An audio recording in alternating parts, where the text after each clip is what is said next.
In our last episode, the Brotherhood of Steel sent us to the Adams Air Force Base. To get there, we had to find the long-abandoned presidential metro connecting the White House to the Capitol building to the Adams Air Force Base. After chatting with a computer that's been here for 200 years and getting rid of a ghoul infestation, we finally activated the tram to arrive at the Adams Air Force Base station.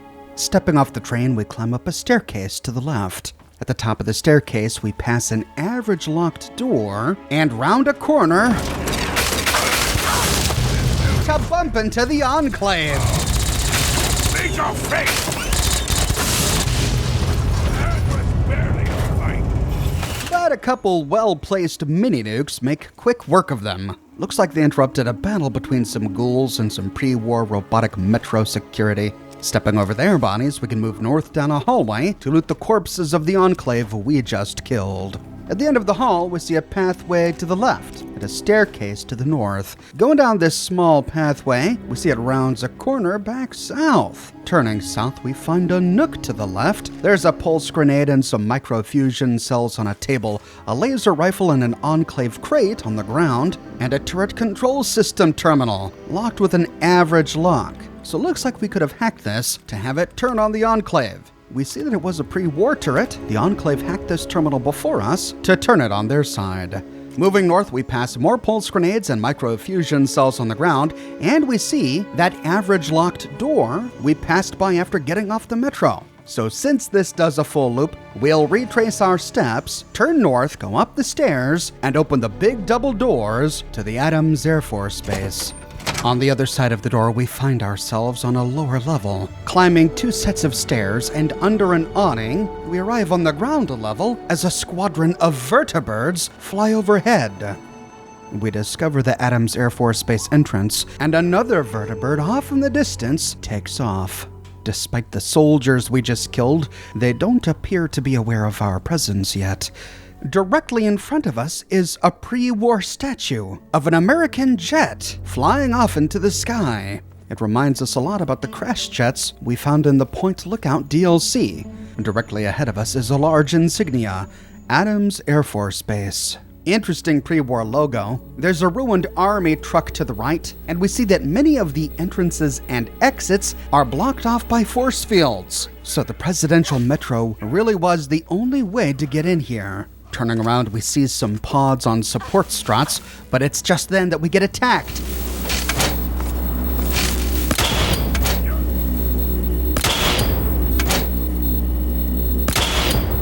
Laser turrets on the roofs of the nearby buildings. After taking them out, we can move into this elevated pod. We find some scrap, a first aid box on a table, and a turret control system terminal locked with an average lock. This terminal is part of the Robco Trespasser Management System, but this was connected to the turrets we just destroyed. Error, turrets not responding. We see a window in this pod overlooking a workstation with a ruined robo-brain nearby, and all we find to the north is more scrap. I wanted to examine that robo-brain, so heading out and walking behind the pod, it's then I noticed a crate lying on the ground stamped with the Brotherhood of Steel insignia. And dangling from the wall nearby is a Brotherhood of Steel parachute. This must be the supply cache Paladin Tristan said he would send to us once we made it inside the Air Force Base. Opening up the crate, inside we find a stack of electron charge packs, some microfusion cells, a Tesla cannon, hey! Looks like they got it working, and a holotape, orders. Listening to the holotape in our inventory. This is Paladin Tristan. If you're listening to this, then you've made it through the presidential metro, and Adams Air Force Base is all that stands in your way. Our scouts report that the fire controls for the orbital missile satellite are located in the main tower of the Enclave mobile platform. The only way into the platform is by way of a ramp that lowers from a watch post the Enclave set up in the old air traffic control tower. When you opened the crate, it triggered a beacon. We'll pick up the signal and start the assault to cover your entry. Good luck, and Godspeed. Okay, so the Enclave's base is this mobile platform. This is what they want us to destroy. The only way in is through a ramp, and the only way to lower that ramp is from a pre-war air traffic controller here at the base. Sounds like the Brotherhood is going to attack the base to act as a diversion so that we can get to the air traffic control tower. This new Tesla cannon is exciting. The Tesla cannon, even though it looks like a big weapon, is classified as an energy weapon, and it's actually quite light, weighing only 8 pounds. It fires big bolts of energy that are devastating and will deliver electrical splash damage to nearby enemies. Because of this, it's dangerous to give to companions and makes it a bit unwieldy, but we'll take it for a spin anyway. Now, the turrets that attacked us came from this direction. Looks like this is the only way to go. The buildings around us are all boarded up. Looks like the Enclave didn't find much useful in these ruins, but they really defended this place. As we continue northeast, we see even more turrets. You're right.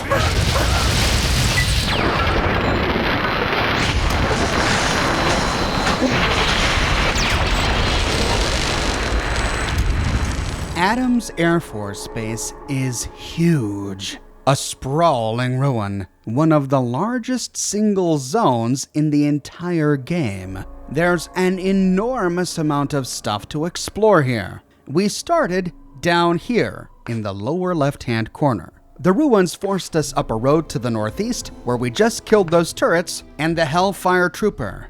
This leads to a small boxed-in area bordered by 2 fences to the northwest, forcing us east. Going east, we have 2 choices. We can go north down the road or turn into a little nook to the east where we see a number of Enclave modular barriers. Here we find a floating pod with a first aid kit and another turret control system terminal connected to the turrets we already destroyed, and we can take a staircase to the roof of this nearby building. We can follow this rooftop north. All we miss by not taking the road is a fence that prevents us from exploring any further west. We eventually reach a pipelined catwalk, which puts us out right in front of a bunch of turrets.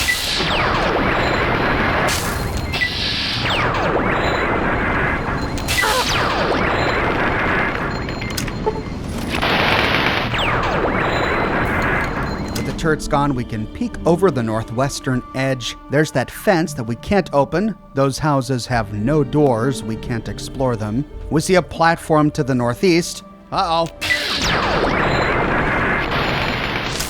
I feel so alone. Even more turrets. Moving north, we find a floating pod overlooking a large field to the north. And just then, a vertibird lands.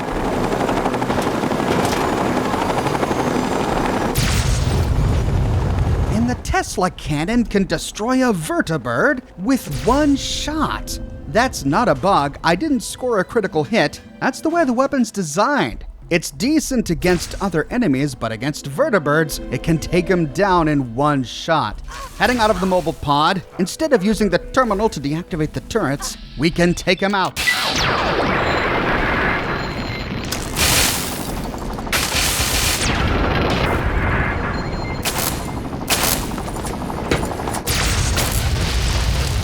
Goods of the past, perhaps.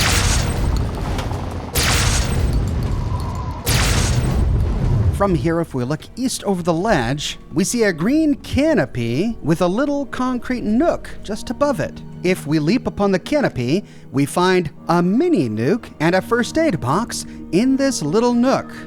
With the turrets and vertibirds clear, we can take a staircase down to the ground floor. We see more Enclave through a gap between the ruins to the east.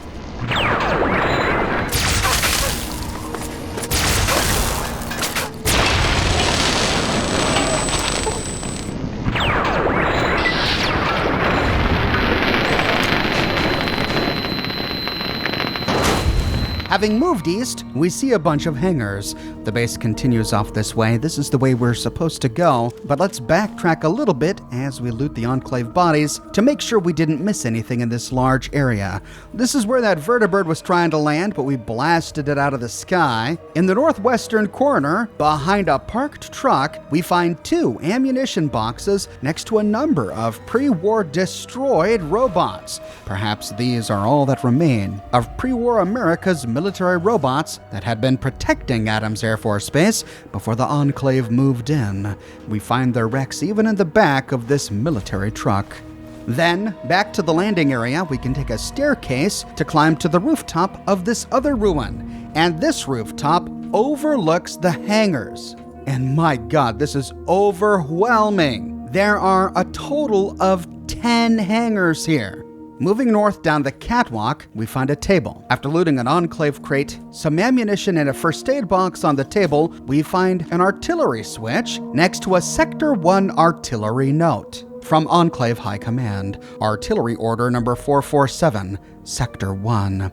The Brotherhood of Steel have cleared the outer perimeter of the base. Clearance has been given to use artillery strikes on Sector 1 if, and only if, all other resources have been exhausted and targets are clearly visible. Exercise extreme caution. So the Brotherhood has begun their assault. Looks like this was backup, but I think I've actually already killed the guys down there. We'll call in the strike anyway.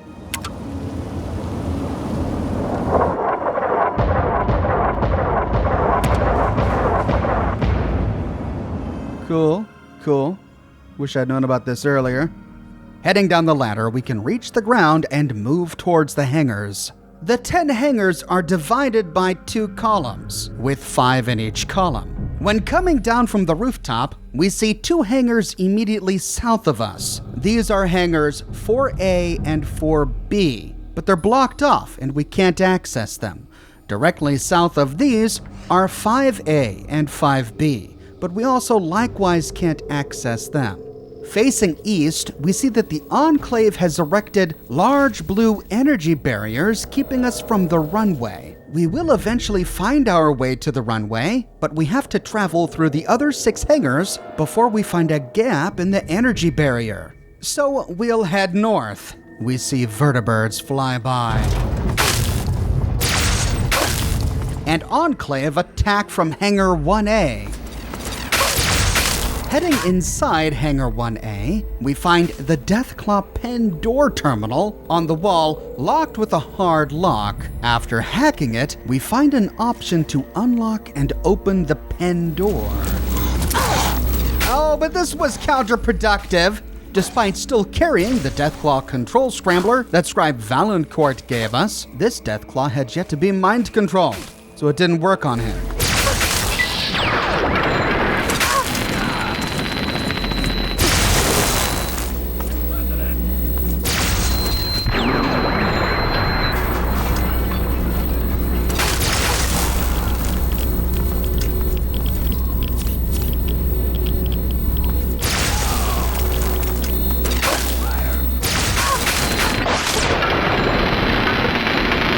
Once the exteriors around Hangar 1A are clear, we can go back inside to explore.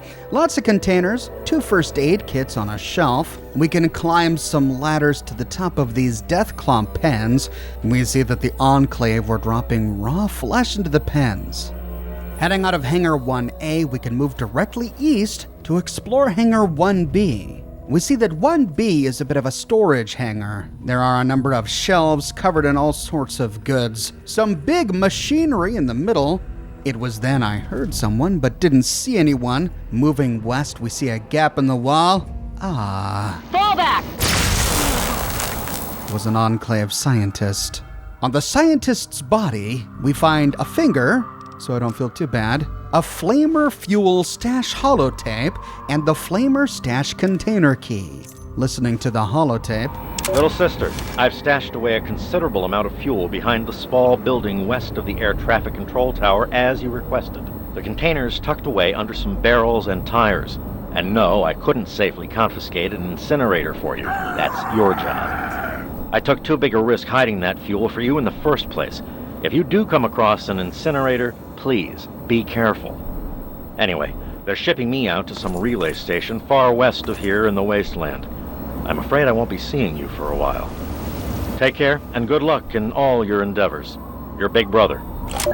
Ooh, so we've got some incinerator fuel waiting in a big stash for us. What was that? A hidden stash west of the air traffic control tower. All right, we'll have to keep our eyes open. There's just a bunch of scrap and junk all over the place. Nothing much else of interest. There are catwalks we can climb to explore above all of this machinery, but they're all empty. So heading out, we can move north towards hangars 2A and 2B. We'll start by going to the northwest. We see a staircase leading to a platform in an alleyway between a ruin and Hangar 2A. Climbing the ladder overlooking Hangar 2A, we get attacked by Enclave from a rooftop to the north.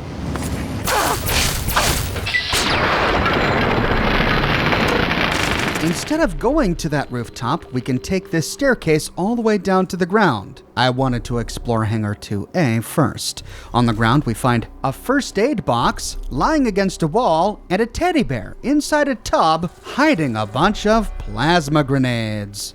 Turning around, we see a huge hole in the side of Hangar 2A, allowing us to walk inside from the west. We see that this hangar had a bunch of pre-war jets inside. Enclave didn't bother to get rid of them. There's nothing on the main floor of this hangar, so moving to the eastern side of it, we can loot the various containers we find here, including a first aid kit on top of some filing cabinets, and an ammunition box in the southwestern corner. Then if we turn around and crouch down, we find a mini nuke hiding underneath this southeastern desk. Then if we turn around and look north, we find another mini nuke hiding behind some filing cabinets near to the doorway.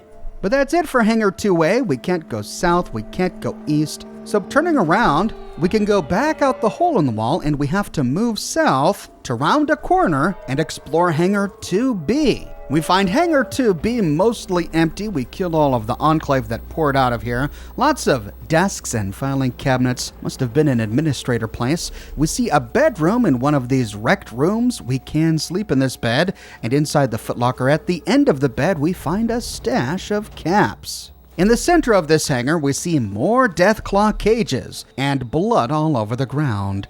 In one, we can peer through the cracks and we see a Deathclaw. Now, if we killed the Enclave officer who was guarding the Deathclaw cage outside of Old Olney when we went there to get the Tesla coil, we can use that same key to unlock this Deathclaw cage door. And this one is wearing the mind control device. So he'll fight on our side as long as we still have Scribe Valancourt's device.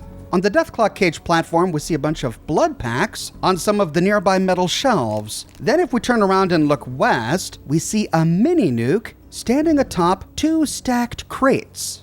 Getting there's a bit tricky. Heading south out of Hangar 2B, if we turn right towards 2A, we find a concrete ramp that leads to a catwalk going north above 2B. From here we can leap upon a shack roof and follow it north a ways until we find a hole back into Hangar 2B. From here we can step out on top of a Deathclaw cage and then leap atop the two crates, where we can loot the mini nuke.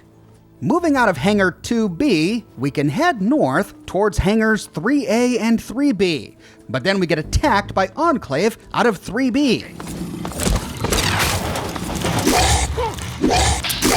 Firing!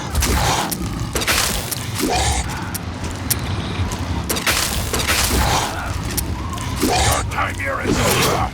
And the Deathclaw didn't last very long. As I said in my shock value video, it's kind of worthless. Hangar 3B is completely destroyed. The roof has collapsed in, and we don't find anything for bothering to explore the rubble.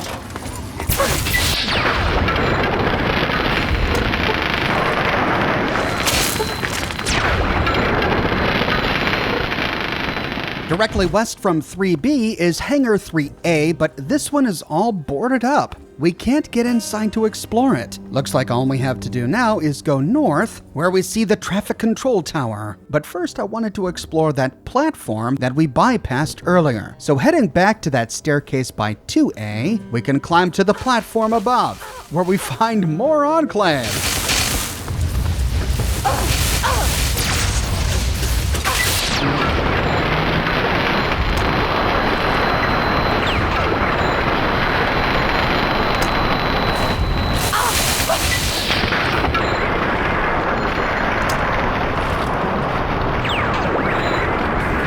puts us out on a rooftop with even more turrets.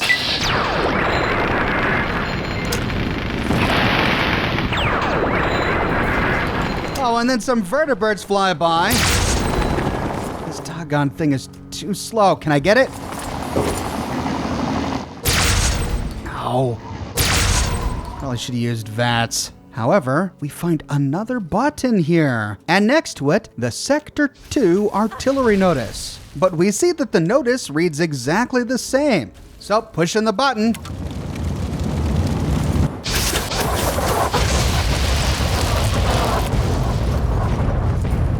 I mean, it was fun, but we already cleared that area when we were on the ground. Oh!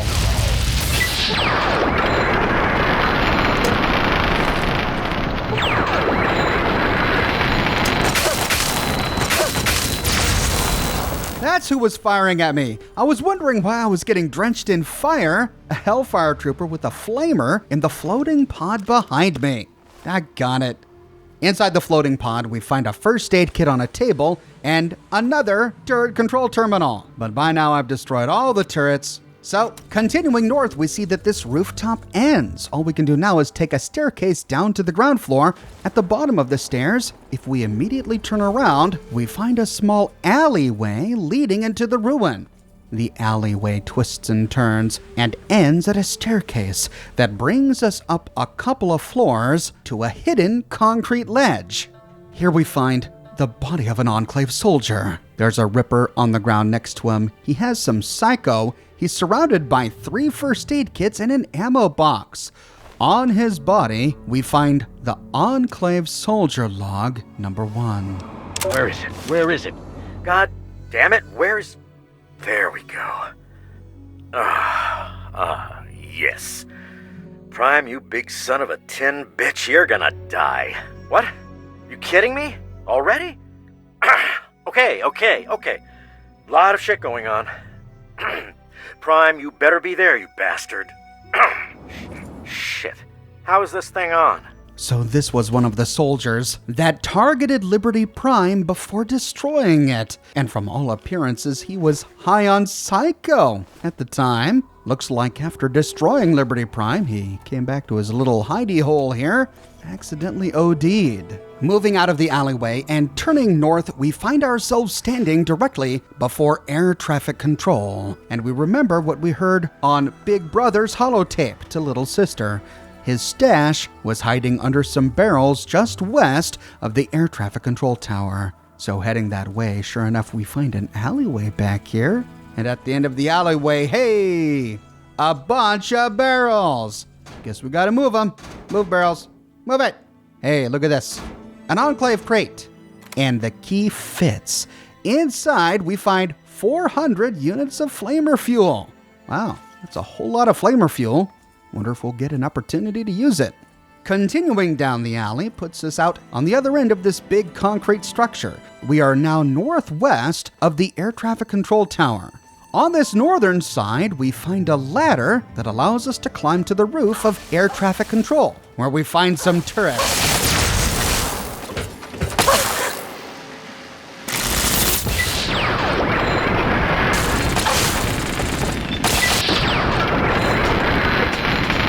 Is another staircase we can climb to get to the top of this roof. It's on the other side of the building, and this one has a turret control terminal. Either way, after the turrets are down, we can move east across the roof. We then find a catwalk leading north along the eastern edge. Then we find more turrets.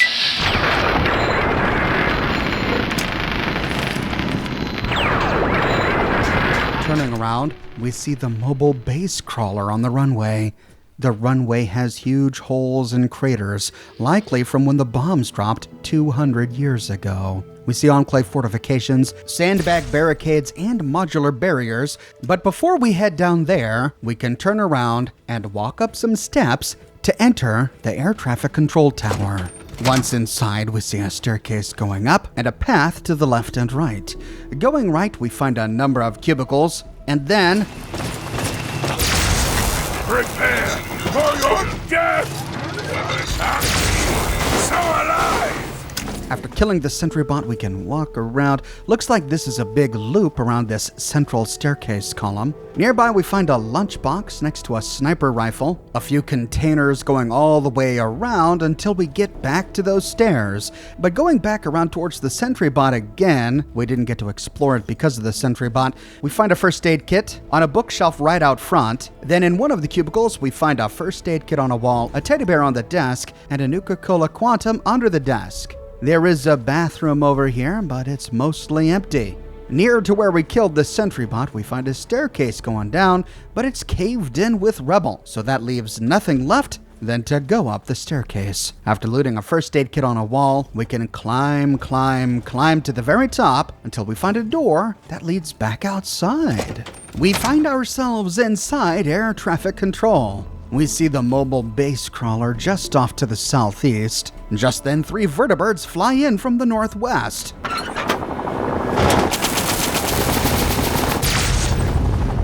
Gosh, that reload just takes forever.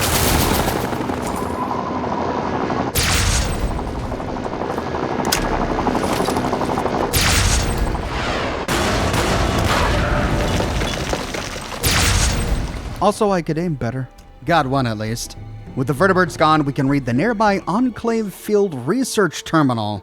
Mobile Platform Control. We can try to contact the Mobile Platform Control Center. Unavailable. Radio Silence Protocol A45. We can try to contact the Vertibird Flight Control, and we get the same message. Our only option is to open the Mobile Platform Loading Ramp. Ramp open.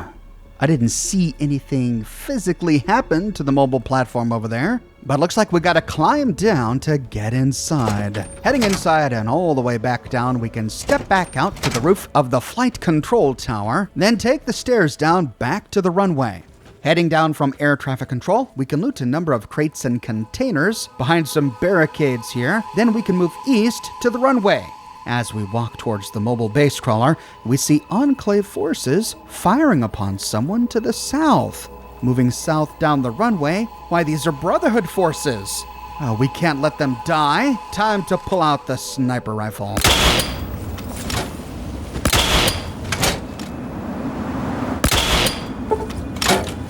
Whoa!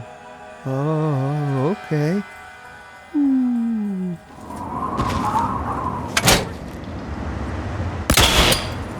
This must be the distraction. The Brotherhood has cleared the path all the way here and met us right outside the crawler. Good to see ya, brothers. But before we go inside the mobile crawler, we can explore this runway. Looks like the Brotherhood took out a few vertibirds along the way. We see vertibird wreckage all over the place. But just then, the Enclave sends more vertibirds at us.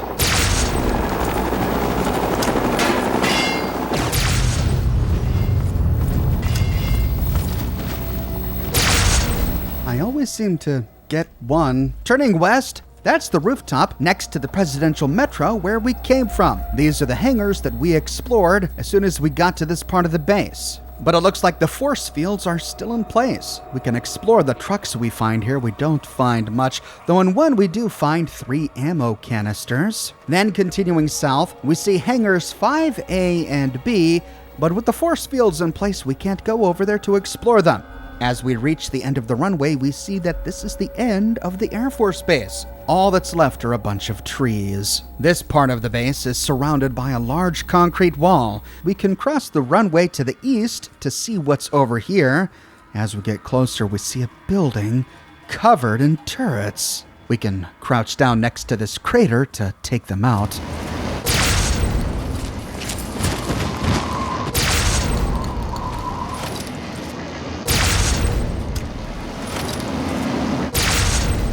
Moving closer, we see a bunch of ventilation shafts and pipes snaking around the exterior of this building. There's a big fence blocking our way around it, so we can't go behind, and the staircase that led to the roof is crumbling, so we can't go up.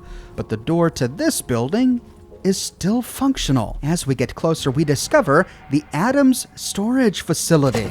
We arrive in a workshop. To the left, we find a bank of bookshelves with 1 ammo canister and 1, 2, 3 first aid kits. Turning around, we find another ammo canister on a ruined metal shelf, then a wooden box with some buff out on top of some metal boxes. Near to here, against the eastern wall, is a bookshelf with yet another ammo canister, this one locked with an average lock. Then turning north, we see a big vaulted chamber to the west and a whole bunch of these Enclave modular barricade pieces lying around.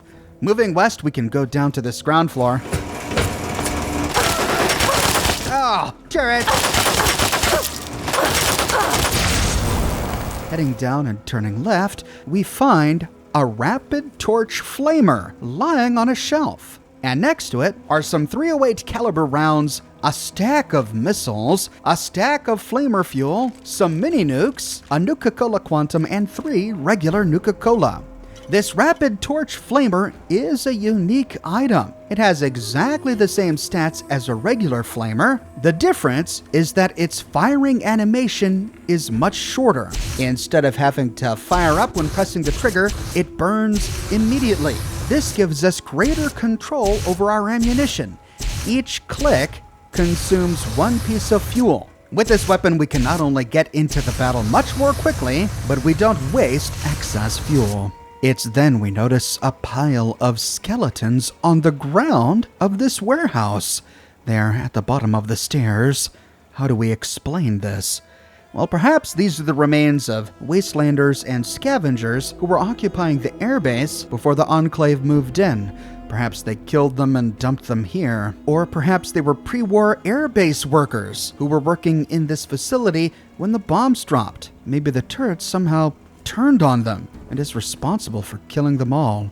Stepping over the skeletons, we see more on the next level, and then we can take a staircase all the way up to the top level where we see another skeleton who died just as he was about to open a door back outside.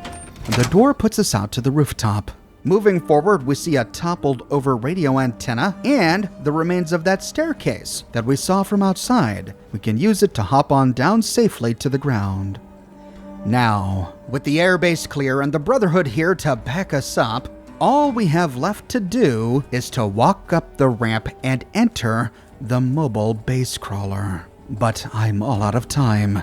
We'll pick up right here where we leave off in my next episode. I publish many videos each and every week on my channel, so if you don't want to miss the next one, be sure to subscribe and to click that bell notification button. If you have and you feel like you're still missing out on YouTube notifications, consider following me on Twitter at Oxhorn.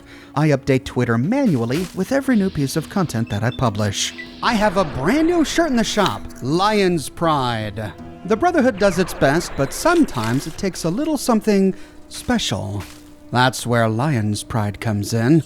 This brand new design features every member of Lion's Pride. Well, every member still alive after Redden died. You can find this design on a number of different men's, women's, and children's styles of shirts, as well as on a bunch of other products like smartphone cases, both iPhone and Samsung, posters, stickers, hoodies, sweatshirts, tank tops, all sorts of stuff. You can find a link to my shop in the description below, or you can click here. If you like what I do and you want to support me in a more personal way, consider becoming a patron on Patreon or a member here on YouTube. But more than anything, I'm just so glad you're here watching this video with me today. Thank you so much for watching, and I'll see you soon with more brand new videos.